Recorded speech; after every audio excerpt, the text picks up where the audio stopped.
T20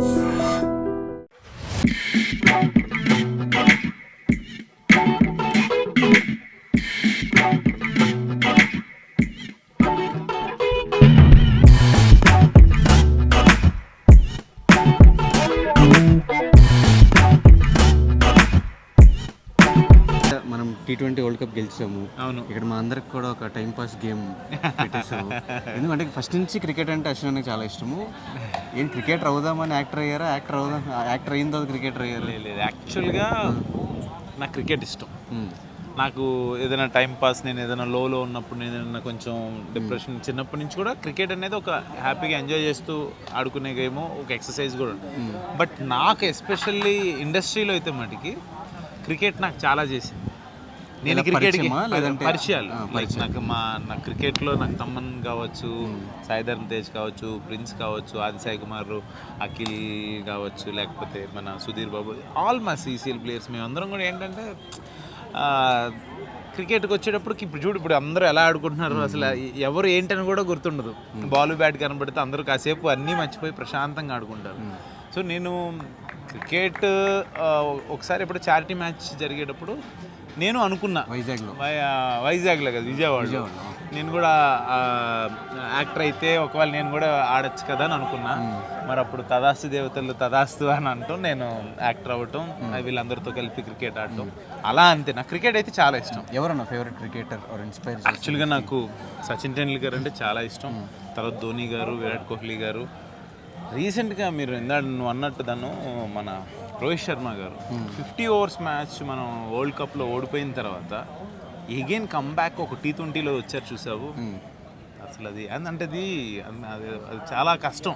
ఆయన ఆ రోజు ఓడిపోయినప్పుడు కళ్ళం నీళ్ళు పెట్టుకొని మళ్ళీ గెలిచి ఆనంద బాష్పాలతో కనిపించారు చూడు, అది రియల్ విక్టరీ. అది T20 ఫినాలే రోజు ఏమనిపిస్తుంది, గెలుస్తా అనిపించింది లాస్ట్ 30 balls 100%. యాజ్ ఎ క్రికెటర్గా నాకు ఒక క్రికెట్ మీద అనుభవంతో, క్రికెట్ ఏ టైంలో ఏ గేమ్ అన్నా మార్చేయచ్చు, ఎటుదన్నా అవ్వచ్చు. ఒక 1 ball, ఒక గుడ్ బాల్ బ్యాట్స్మెన్ అవుట్ చేస్తుంది, ఒక బ్యాడ్ బాల్ 6కి వెళ్ళచ్చు. ఆ రోజు నిజంగా మన ఇండియన్స్ ఆల్ లైక్ 140 కోట్ల మంది ఎక్కడున్నా ఇలా పట్టుకొని ఉన్నారు. కరెక్ట్గా ఆ క్యాచ్ సూర్యకుమార్ యాదవ్ పట్టిన క్యాచ్ అయితే అవ్వచ్చు, బుమ్రా గారు మార్చిన స్పెల్ అయితే కావచ్చు, హార్దిక్ పాండ్యా సరైన టైంలో ఆడేది, అప్పటి వరకు ఏ మ్యాచ్ ఆడిన విరాట్ కోహ్లీ గారు అద్భుతమైన form. It's like team game. Cricket is absolutely team game. So మన CCLలో who is your favourite cricketer? మా దాంట్లో నాకు ఇష్టమైన క్రికెటర్ అంటే like I love hitting. So ఆ పాయింట్ ఆఫ్ లో ఆలోచిస్తే అఖిల్ ఆడే బ్యాటింగ్ కావచ్చు, తమ్మన్ ఆడే షాట్స్, క్రేజీ షాట్స్ ఉంటాయి. వీళ్ళిద్దరూ నాకు చాలా ఇష్టం. రోషన్ మై బ్రదర్, అసలు తను కొట్టే షాట్స్ అయితే స్కై కొట్టినట్టు ఉంటాయి షాట్స్. అంత హై ఎక్కడి నుంచి వెళ్ళిపోతుంటే అంత పవర్ కొడతాడు, అంత ఎనర్జీలో ఉంటాడు ఇప్పుడు. నాకు వీళ్ళు ముగ్గురు బ్యాటింగ్ అంటే చాలా ఇష్టం. సో నెక్స్ట్ ఇయర్ అయినా మనం గెలుస్తున్నామా లేదా? నెక్స్ట్ ఇయర్ అయినా గెలుస్తున్నాం అంటే ఇప్పటివరకు గెలవనట్టు మాట్లాడితే ఇది అన్యాయం. లాస్ట్ పోయింది కదా. లాస్ట్ ఇయర్ కూడా ఏమైందంటే CCL ఎస్పెషల్లీ మా గ్రూప్లో అందరూ 3 మ్యాచ్లు గెలిచారు.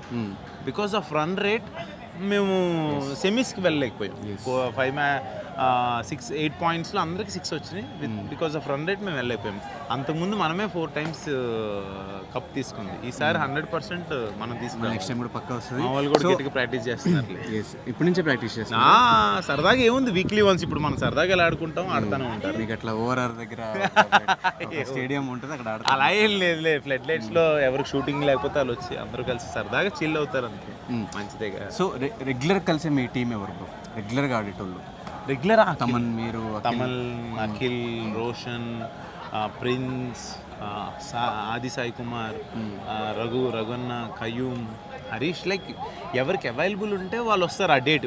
ఇవాళ కూడా మా వాళ్ళు ఆడుతున్నారు మ్యాచ్. ఇవాళ నాకు కుదరలా, ప్రమోషన్స్లో ఇవాళ మనందరం మన టీం ఎప్పుడు కూడా అడుగుతారు. మొన్న నన్ను ప్రెస్ మీట్లో కూడా అన్నా మాతో ఎప్పుడు ఆడతావన్నా, I love to play cricket. నేను యాక్చువల్గా స్ట్రీట్లో చాలాసార్లు నేను, తేజు, మేమందరం ఆడేవాళ్ళం ఇక్కడ. ఇప్పుడు అందరితో కలిసి ఆడుతుంటే హ్యాపీగా. So coming to Shivam Bhaje, release అయిన టీజర్, ట్రైలర్స్ బాగా నచ్చినాయి. అంటే ఇలాంటి ఫిలిమ్స్ పర్టికులర్గా ఈ థ్రిల్లర్స్, ఏదో జరగబోతుంది అని ఎగ్జైట్మెంట్ పెంచే సినిమాలు ఆడియన్స్ అందరూ ఇష్టపడతారు. అండ్ మినిమం గ్యారంటీ ఫిలిమ్స్ అని చెప్పి మన మార్కెట్లో కూడా ఒక పేరు ఉంది. ఈ సబ్జెక్ట్ ఎంచుకోవడానికి మినిమం గ్యారంటీగా ఉండాలనా, లేదంటే స్క్రిప్ట్ బాగా ఎగ్జైట్ చేసి అనిపించింది? దను నేను ఇప్పటి వరకు నేను వచ్చి చాలా ఇయర్స్ అయినా కూడా నేను చేసిన చాలా తక్కువ సినిమాలు. నేను చేస్తే మినిమం అందులో కంటెంట్ కాన్సెప్ట్ లేకపోతే నేను చేయను. అది నేను చేయలేను కూడా. ఫస్ట్ ఆఫ్ ఆల్ నా వల్ల అవ్వదు.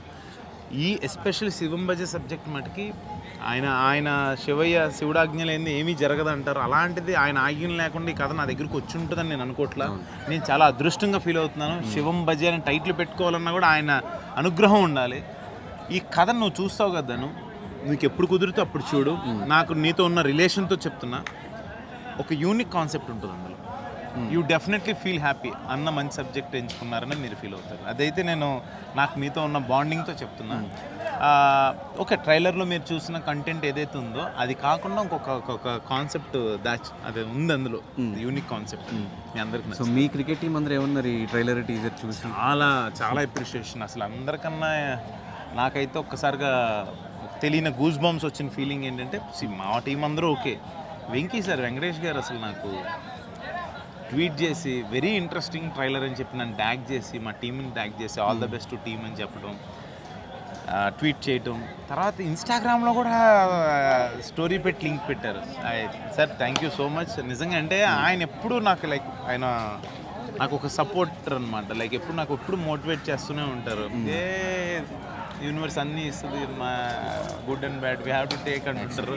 అది ఎప్పుడు నాకు ఇన్స్పిరేషన్. యాక్చువల్గా శివం బజే సినిమా చేసే ముందు ఇలా చేస్తున్నా అని చెప్పా, ఇది చూసి నన్ను ఆయన అప్రిషియేట్ చేసిన విధానం నేను ఎప్పటికీ మర్చిపోయాను. కానీ నాకు ట్రైలర్ టీజర్ చూసిన తర్వాత తేజ్ అన్నకి విరూపాక్ష ఎలాగో మీకు అట్లా శివం బజే పడిద్దేమో అన్న. Thank you so much. అంటే మంచి కంటెంట్ ఉన్న పాయింట్. అంటే నేను ప్రొడక్షన్లో ఓంకరన్న దగ్గర ఉంటాం, ఇవన్నీ చూసుకుంటే అన్నీ చేసాం కాబట్టి, సో నాకు అది మైండ్లో ఏం చేసినా సరే ఓంకరన్న కూడా మంచి కథే చెయ్యి, మంచి కంటెంట్తో చెయ్యి, మంచి టీంతో చెయ్యి. శివేంద్ర గారు డిఓపి, ఆయన హనుమాన్, చాలా మంగళవారం చాలా మంచి డిఓపి. చోటకే ప్రసాద్ రీసెంట్ హిట్ అయిన సామాజిక వర్గం ఉన్న ఎడిటర్, ఆయన గురించి ఆర్ట్ డైరెక్టర్ సాహి సురేష్. అంటే మంచి టీంతో చేస్తున్నాం, మంచి పాయింట్, మంచి కథ ఎంచుకున్నాం, మంచి కొత్త ప్రొడ్యూసర్. ఆయన ఇంతకుముందు డిస్ట్రిబ్యూటర్ మహేశ్వర్ రెడ్డి గారు.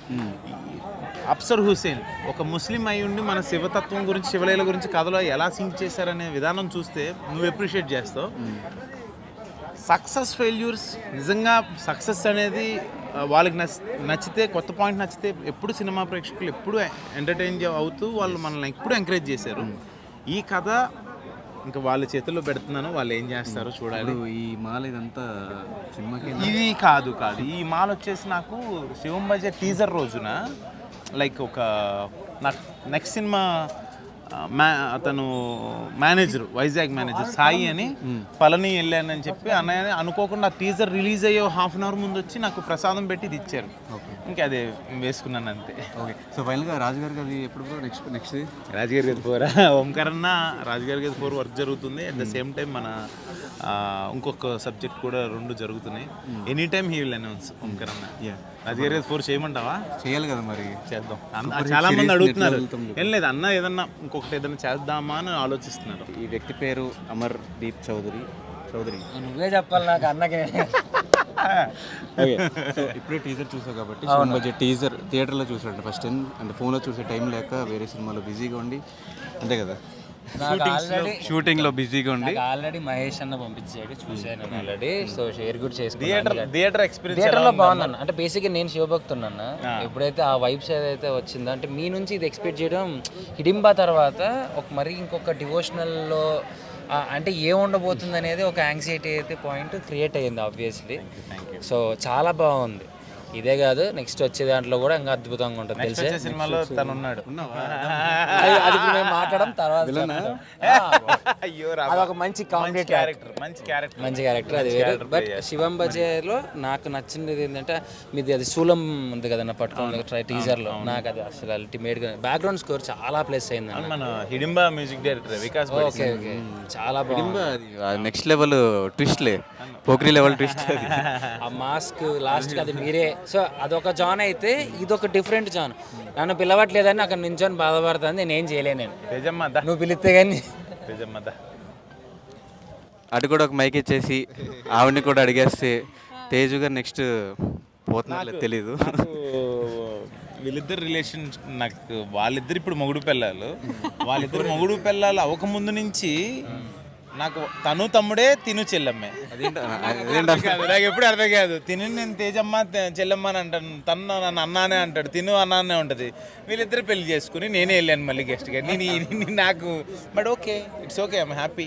బేసిక్గా నాకు స్టెప్ బై స్టెప్లో నాకు ఓంకార్ అన్న అశ్విన్ అన్నే కదా, స్టెప్ బై స్టెప్ నాకు అలానే అన్నయ్య, ఇద్దరు అన్నయ్యలు అయిపోయారు నాకు. ఆఫర్ వచ్చింది ఎలాగైంది చిన్నది పాప నేను అడగంగానే అమర్ని యాక్చువల్గా క్యారెక్టర్ బాగుంటావు అమర్ అని అనగానే చిన్నదైనా నేను చేస్తానన్నా మీ దాంట్లో కనపడాలని వచ్చి చేశాను నెక్స్ట్ మూవీలో. ఓకే, మీకు ఎలా అనిపించింది శివం బజే? చాలా బాగా అనిపించింది. ఆల్రెడీ నేను నార్మల్ మొబైల్లో చూశాను ఫోన్లో, బట్ ఇప్పుడు ఇందాక మనం మూవీకి వెళ్ళాము, సో అక్కడ థియేటర్లో చూసేసరికి ఇంకా అద్భుతంగా అనిపించింది. సో చాలా బాగుంది. అదే ఆ మూవీ అంటే థియేటర్లో చూస్తేనే ఒక ఎఫెక్ట్ అనేది మాకు ప్రాపర్గా తెలుస్తుంది. సో అదైతే లైక్ లైవ్లో ఇప్పుడు ఎక్స్పీరియన్స్ చేసి వచ్చాము. సో మూవీ కూడా తలనొప్పని అంటారనే తెలియట్లేదు అన్న. సినిమా సినిమా చూడక మొత్తం స్టోరీ చెప్పేసి డాక్టర్ అంటాడు, ఎందుకంటే తెలియట్లేదు. మంచి కాన్సెప్ట్ అమ్మర్. నేనైతే చాలా కాన్ఫిడెంట్గా ఉన్నా. టిపికల్ కాన్సెప్ట్ ఇప్పటివరకు రాలా. నేను నీకు హిడింబ అప్పుడు కూడా చెప్పా, క్యానబలిజం గురించి చెప్పేటప్పుడు ఇప్పటివరకు మన ఇండియన్ స్క్రీన్స్లో అయితే రాలేదని చెప్పాను. అది ఎలా అయితే మీరు అందరూ ఒప్పుకున్నారో ఈ సినిమాలో ఒక టిపికల్ కాన్సెప్ట్ ఉంది. ఇప్పుడు ఏంటి భయపెట్టబోతున్నావా, కామెడీయా, ఎంటర్టైనరా, ఏ జోనర్ ఇది? ఒక యూనిక్ పాయింట్ కామెడీ ఉంటుంది. అది ఉన్నాడు, హైపర్ అది ఉన్నాడు, నా ఫుల్ లెంత్ రోల్లో ఉన్నాడు, అది ఉన్నాడు. తర్వాత తులసమ్మ, తనకెల్ బర్ని గారు, మురళీ శర్మ గారు, అందరూ శకలక్ శంకర్ అందరూ ఉన్నారు. బట్ కంటెంట్ మా కథలోకి ఎలా వచ్చింది, ఆ చైనా పాకిస్తాన్ కలిసి ఆ భారతదేశాన్ని సర్వనాశనం చేయాలనే కాన్సెప్ట్ని వాళ్ళు ఎలా ఎంచుకున్నారు, అది ఎలా జరిగింది, అది ఎలా ఏంటి అనేది కంటెంట్. అది చాలా బాగుంటుంది. నేను ఆపడానికి అసలు నాకు సంబంధం లేదు, మనం ఇక్కడ ఎక్కడో ఉంటాం, అది ఎలా జరిగింది అనేది బ్యూటిఫుల్గా రాశారు కదా. అది ఫైనల్ ఆడియన్స్ చెప్పండి, మీ ముగ్గురు కలిసి ఇటు వచ్చి. ఆగస్ట్ 1 చాలా దగ్గరలోనే ఉంది, అంటే చాలా అది కూడా ఆ రోజు అన్న బర్త్డే. సో ఈగర్లీ వెయిటింగ్ అనమాట. ఆల్మోస్ట్ డేట్స్ లెక్కేసుకోవచ్చు. 2 days ఉంది, లెక్కేసుకోవడం 2 days అంతే. సో అందుకే ఇప్పుడే బుక్ చేసేసుకొని వెళ్ళాలని మేమైతే ఫిక్స్ అయ్యాము. ఎప్పుడన్నా వీళ్ళిద్దరు కాంబినేషన్లో సినిమా చేద్దాము, ప్రొడక్షన్ చేద్దాము అని ఏమైనా అనిపించింది? నాకు టైం ఇవ్వట్లేదు, వీళ్ళు ఆల్రెడీ చేసేసుకుంటున్నారు, తెగ చేసేస్తున్నారు, అసలు డేట్ లేదు దొరకదు ఇప్పుడు. కానీ అది అది అది కాసేపు పక్కన పెడితే నా కోసం నేను ఇక్కడున్నా, నాకు సర్ప్రైజ్ వీళ్ళు వస్తున్నట్టు తెలీదు. మీమర్స్ అండ్ అందరూ కలిసి మ్యాచ్ ఆడదామంటే వీళ్ళు పాప మరి మహేష్ మాట్లాడాడో ఏమో తెలియదు, ఇక్కడ ఉన్నారని చెప్పి పిలిపించాడేమో తెలియదు. చాలా హ్యాపీగా ఉంది వీళ్ళిద్దరిని ఇక్కడ చూడంగానే, చాలా చాలా హ్యాపీగా ఉంది. థ్యాంక్స్ అమర్, థ్యాంక్స్ తేజమ్మ వచ్చినందుకు. నేను నా లైఫ్ టైంలో ఎప్పుడు థ్యాంక్స్ చెప్పుకోవాలంటే ఓంకార్ అన్న, అశ్విన్ అన్న. అది మాత్రం నాకు ఎప్పుడూ నాకు మనసులో ఉంటుంది. ఎందుకంటే ప్రతి దాంట్లో నాకు ఒక చిన్న ఇంపార్టెన్స్ ఉంటుంది. అలాంటి వీళ్ళ నుంచి వచ్చి ఒక అవుట్పుట్ కూడా ఎంత బాగుంటుందో ఆల్రెడీ మనం చూసాం. సో శివం బజే అనేది మంచి హిట్, సక్సెస్ఫుల్ హిట్ అవ్వాలని మనస్ఫూర్తిగా కోరుకుంటూ ఆల్ ది బెస్ట్ అన్న. Thank you all the very best అన్న. Thank you. All the best అన్న, నా సైడ్ నుంచి కూడా. అమ్మ ఎలా ఉంది? బాగానే ఉంది. ఎస్ థ్యాంక్ యూ అన్న.